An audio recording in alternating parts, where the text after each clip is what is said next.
Tani për të shmangur edhe Kryeministri Edi Rama u takua me operatorët turistik të cilëve u tha se vera e këtij viti duhet ta tejkaloj numrin prej 12 milion turistësh të regjistruar në 2024.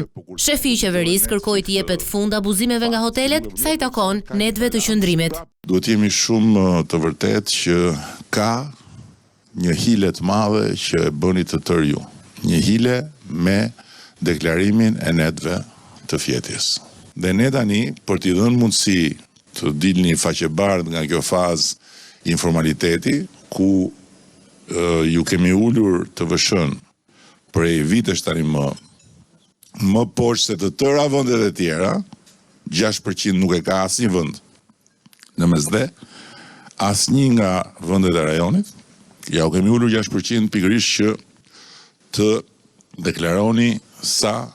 Duke shfrytzuar praninë e kryebashkiaku demokrat të Kavajës, Fisnik Qosja, kryeministri Rama premtoi investime në këtë zonë që do t'i shërbejnë zhvillimit të turizmit. Na mbetet vetëm Kavaja, kemi pasur çik probleme primare në Kavaj, por besoj që do ta kapërcejmë atë traumë edhe besoj që me rrugën e lidhse të Kavajës me Bregdetin, që është një projekt i kryetarit Bashkisë Kavajës, i cili e përshëndes ka ardhur këtu, e pash që ishte pak i turbulluar nga primaret, por besoj që po patjetër me dy gishta gjithmonë.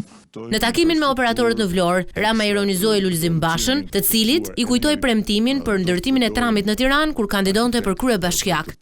Për tramin në Vlorë të thash që do të na duhej Luli, ne nuk dim të bëjmë trame. Luli ka bërë një tram në Tiranë, i cili siç e kanë parë qytetarët e Tiranës është shumë i suksesshëm, me një shpejtësi maramëndse, ka përxen gjithë problematikat që krijohen nga trafiku.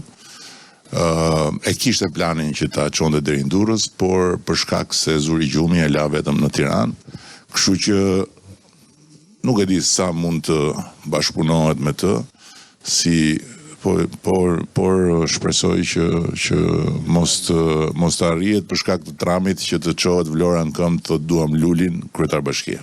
Kryeministri dha lajmin se pista e aeroportit të Vlorës do të përfundojë brenda muajit maj.